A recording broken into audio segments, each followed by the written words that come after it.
Hello friends, कैसे हो आप सभी। गुड इवनिंग है आप सबको। और कैसी आपकी पढ़ाई चल रही है। आई होप बढ़िया से चल रही होगी, है ना। तो आज का हमारा टॉपिक रहेगा एडवर्ब क्लॉज। बहुत ही इजी मेथड में है और डिटेल्ड क्लास है ये आपकी। तो फ्रेंड्स, इससे पहले मैं आपको नाउन क्लॉज और एडजेक्टिव क्लॉज पढ़ा चुकी हूँ। ये क्लॉज होती है हमारे पास, नाउन, एडजेक्टिव एंड एडवर्ब।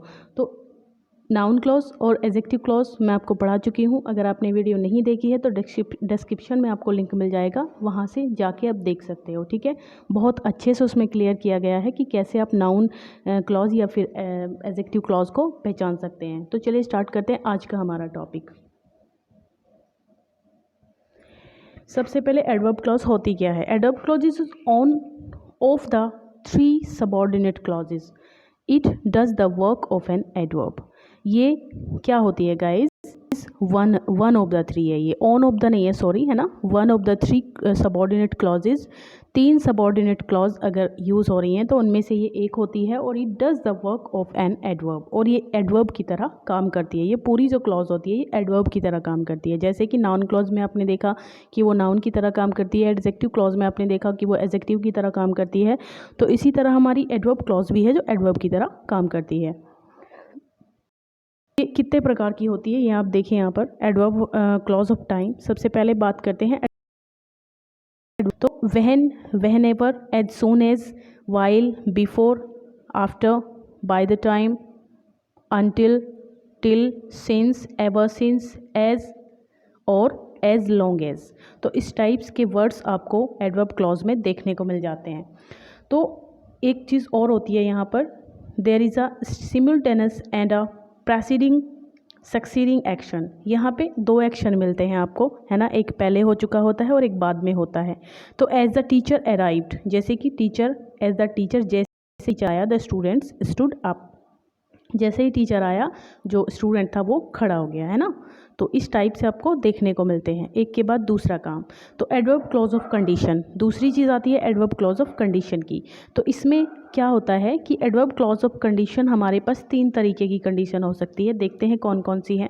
तो there are three type of conditional clauses, तीन तरह की कंडीशनल क्लॉजेस होंगी। ईच कंटेन्स डिफरेंस पेयर, और इसमें पेयर में सेंटेंसेस बनते हैं ऑलवेज।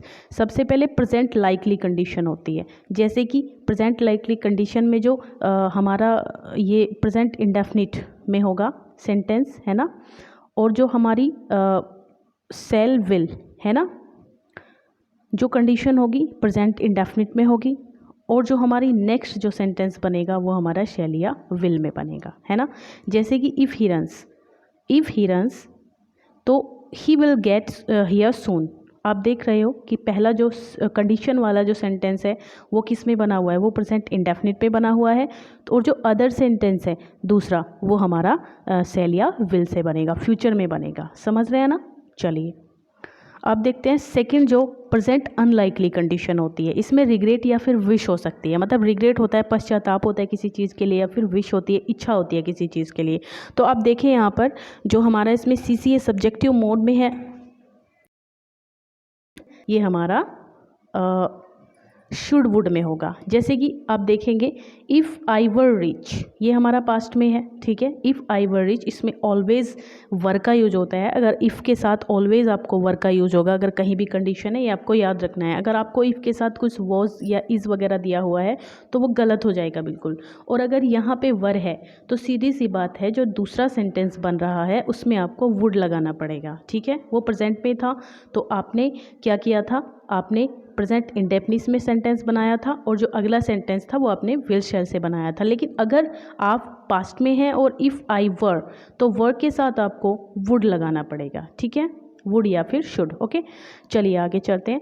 पास्ट कंडीशन होती है इसकी, तीसरी कंडीशन है if she had written the letter, ठीक है। तीन तरह के सेंटेंस बनते हैं कंडीशनल, और ये आते हैं, ये हमारे पेपर में भी ज़रूर इनमें से एक क्वेश्चन मिलता है। डेफिनेटली आपको इसको तैयार रखना है, समझ रहे हैं ना।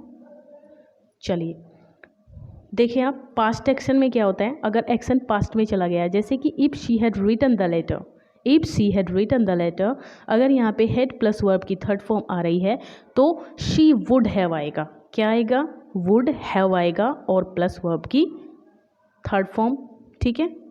चलिए नेक्स्ट है हमारा conditional clauses are introduced with following connectives. जो हमारी कंडीशनल क्लॉजेज होती हैं ऑलवेज इस तरीके के कनेक्टिव आपको वहाँ पे मिलते हैं, जैसे कि इफ़ मिलेगा, इफ़ के मैंने आपको बताए हैं, अनलेस मिलेगा, ठीक है, अनलेस मिलेगा आपको, विश मिलेगा, वुड दैट मिलेगा, आई वुड मिलेगा, इफ़ ओनली मिलेगा, सपोज है, ऑन कंडीशन है, दैट है, प्रोवाइडेड है, इन केस है। जैसे कि आप देखें यहाँ पे if you come by car we will take you to people, है ना। If you come by car, यदि तुम कार से आते हो, तो देखिए आप यहाँ पे विल या सेल से बना हुआ है। इस स्ट्रक्चर को आप बहुत ध्यान से देख लीजिए। अगर प्रेजेंट इंडेफिनिट है तो विल या सेल से बनाए देंगे। नेक्स्ट वाला इफ़ वाला प्रेजेंट इंडेफिनिट में होना चाहिए। शुड यू वर्क हार्ड, और देखिए सेंटेंस, जैसे कि शुड वाला भी मैंने आपको बताया, शुड भी कनेक्टिव के रूप में यूज़ होता है। तो अगर सेंटेंस इस तरीके से आ रहा है ना कि शुड यू वर्क हार्ड, तो इसको भी आप गलत ना समझें। इफ़ की जगह पे आप यहाँ पे शुड भी लगा सकते हो, should you work hard you will pass, ठीक है। दूसरा सेंटेंस देखें, वर शी इंटेलिजेंट, ये भी गलत नहीं होगा, ये भी एक पेयर बनता है वर से भी। अगर इस तरीके से आ रहा है कि वर शी इंटेलिजेंट, तो she would not do it, समझ रहे हैं ना। वर आया है तो वुड आपको यूज़ करना पड़ेगा।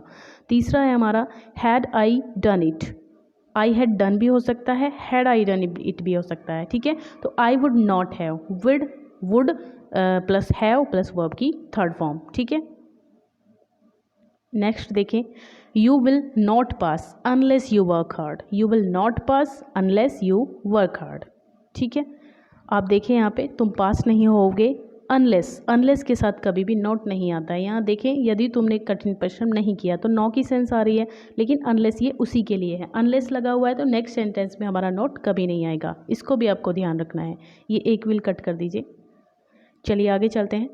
Would that, I wish, I would, if only, इस तरीके के भी आपको पेयर मिलेंगे। जैसे आप यहाँ पे देखें तो ये यूज़ किस लिए होते हैं, are used to express regret, और ये यूज्ड होते हैं, ये जो हमारे वुड दैट है या फिर आई विश है या फिर आई वुड है, इफ ओनली है, ये हमेशा रिग्रेट के लिए यूज़ होता है या डिससेटिस्फैक्शन।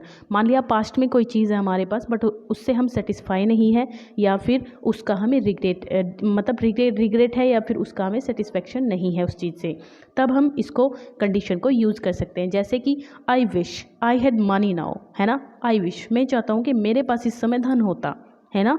तो आई विश के साथ यहाँ पे हैड का यूज हो रहा है, मतलब जो अब की कंडीशन है, पास्ट की कंडीशन थी, है ना, अब की कंडीशन है उससे वो सहमत नहीं है, ठीक है। अब if only I had not meet, हम कहते हैं ना कि काश मेरे पास इतना पैसा होता तो मैं ये कर लेता, वही चीज़ है ये। अब आप देखें यहाँ पे इफ़ ओनली से बन रहा है, if only I had not meet her last year, if only, यदि ऐसा होता कि मैं उससे लास्ट ईयर नहीं मिलता। मान लिया हम किसी से अट्रैक्ट हो गए हैं, प्यार में पड़ गए हैं और फिर दिक्कत आ गई है आगे जाके, तो हम क्या कहेंगे, यार ऐसा होता कि इससे तो मैं उससे मिलता ही नहीं, है ना, ये सब बात आगे बढ़ती ही नहीं। तो वो चीज़ है यहाँ पे। अब आप देखिए वुड से बन रहा है, तो would that I were intelligent, would आ रहा है तो वर आएगा डेफिनेटली उसके साथ, है ना, ये आपको ध्यान रखना है। चलिए आगे, अब देखते हैं adverb clause of purpose. Adverb clause of purpose, purpose का मतलब उद्देश्य होता है, तो उद्देश्य आपका यहाँ पे अगर इस टाइप के सेंटेंसेस हैं तो वो एडवर्ब क्लॉज ऑफ पर्पस माना जाएगा, उद्देश्य जिसमें हो रहा है। तो इसमें किस तरीके के कनेक्टिव हम यूज़ करते हैं, दैट होता है इसमें, सो दैट होता है, ताकि है इसका मतलब, इन ऑर्डर दैट होता है, या फिर लिस्ट होता है। जैसे कि आप देखें कि वर्क हार्ड, कठिन परिश्रम करो, लिस्ट यू शुड फेल, है ना, कहीं तुम फेल ना हो जाओ। तो ये पर्पज़ है कि भाई तुम्हारा पर्पज़ है पास होना, इसलिए तुम्हें कठिन परिश्रम करना ही है, तो ये लिस्ट आ सकता है। She came in order that she might borrow money, she came in order that she might borrow money, वह यहाँ आया है किस उद्देश्य से, कि उसको धन चाहिए होगा, है ना। तो इन ऑर्डर दैट इस सेंस में आता है। आगे चलते हैं, adverb clause of place. Adverb clause of place की बात करें तो ये स्थान के बारे में बताता है। ऑलवेज, वेयर या व्हेन एवर, दो कनेक्टिव इसमें हो सकते हैं। और यहाँ पे पहला आप सेंटेंस देखिए, I shall follow you where you go, है ना, आई शेल फॉलो, मैं तुम्हें फॉलो करूँगा जहाँ पर तुम जाओगे, तो वेयर यू गो ये क्या दिखा रहा है यहाँ पे, एडवर्ब क्लॉज ऑफ प्लेस, है ना। दूसरा देखें, आई डोंट नो, मैं नहीं जानता, वेयर ही लिव, वह कहाँ रहता है, तो ये भी यहाँ पे प्लेस की बात की जा रही है। आगे चलते हैं, आगे है एडवर्ब क्लॉज ऑफ रिजल्ट्स। यहाँ पे देखिए परिणाम होता है ना, कि किसी चीज़ का क्या परिणाम निकलता है। इसमें दैट लगा सकते हैं हम, या फिर सो। दैट इसमें हमेशा सो या सच के साथ आता है ना।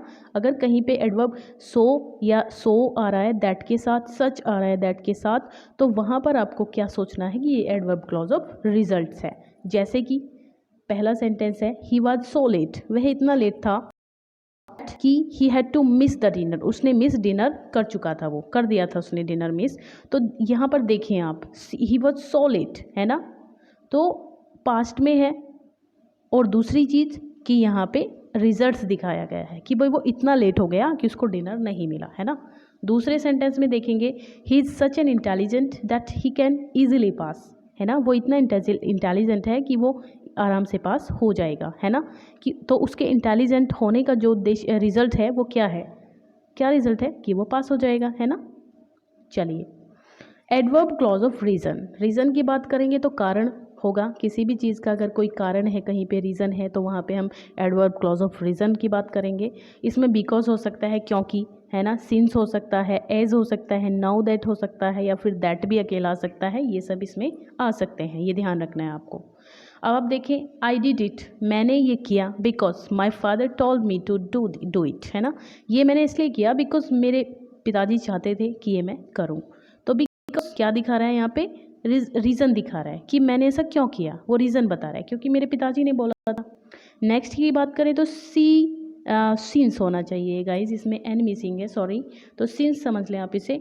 तो सिंस सी केम लेट, है ना, सी वॉज फाइंड, जैसा कि वो लेट हुआ, है ना, लेट हुआ वो, तो उसको फ़ाइन देना पड़ा, है ना। तो क्या हुआ रीज़न, फ़ाइन देने का रीज़न क्या रहा कि वो लेट हुआ, है ना।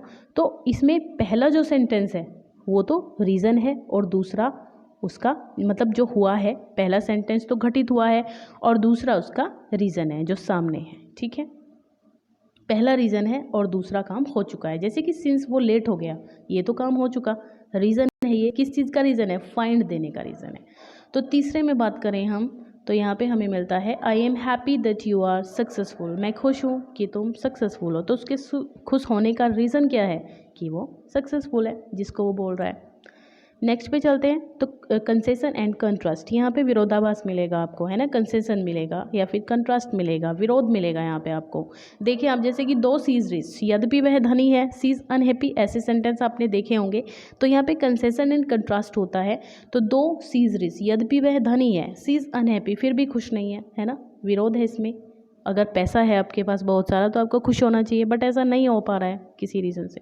अब even if it is called, यहाँ देखो मतलब इतनी सर्दी है, इवन इफ़ इट्स कोल्ड, बहुत सर्दी है, आई शेल गो, मैं जाऊँगा, फिर भी कंसेशन है ये, है ना।